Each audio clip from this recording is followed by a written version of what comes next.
In today's video, I'm going to teach you 4 secrets to recreating window light in the studio.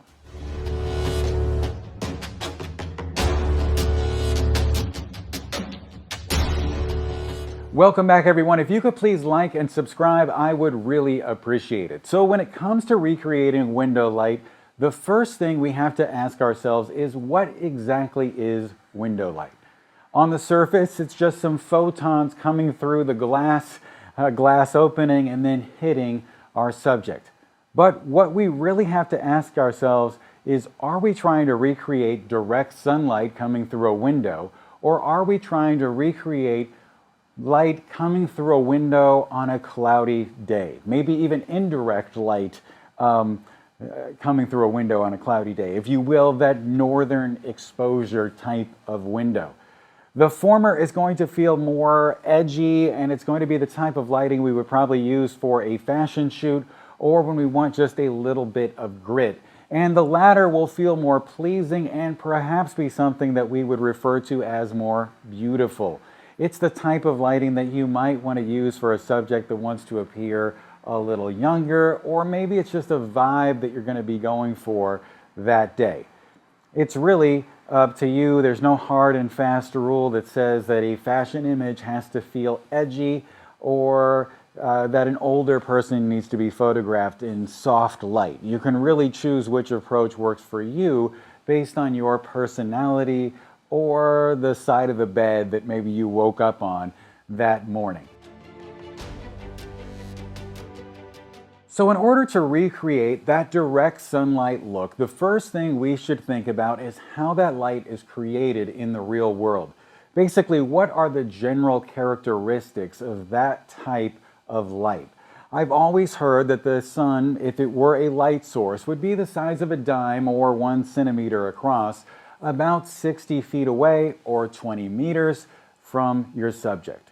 So therefore, sunlight is a very, very, very small light source far away.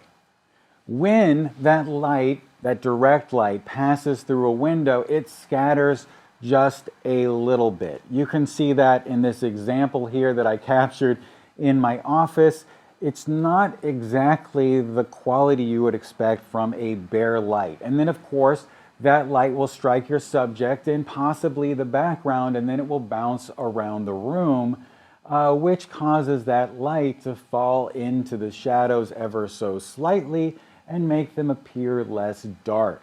That's why you could see in that clip from my office that the lines from the window pane weren't pure black. So when it comes to recreating this type of light, we don't have to be so literal and place a single flash on the other side of the room. We could just take a light with a regular standard reflector, or maybe even a small softbox, and just not have it so close to our subject.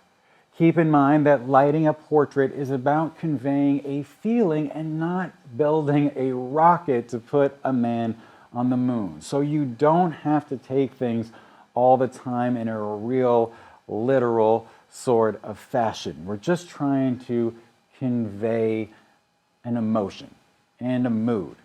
So to further that idea that we have hard window light, you might choose to place a gobo between your light and your subject. A gobo is simply an object that goes between two things. You could use a cucaloris that's professionally made, that's just a piece of wood with a bunch of holes in it, or maybe you could use some palm branches or really any object that you have laying around the house or the studio. There really are infinite possibilities. Or instead of placing a large object between your subject and your light, you could place a very small gobo, in this case a metal stencil, into an optical snoot like my nice photo SN29, and then you could project that pattern onto your subject.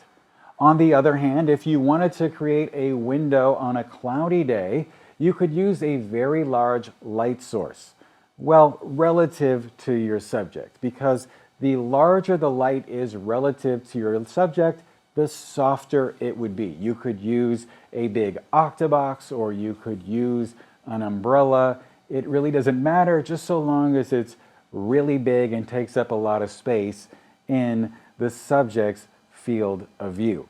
Before we move on, I just wanted to tell you guys about my in-person lighting workshops. I'll be traveling soon all over the country and teaching photographers again in person, just like it's olden times.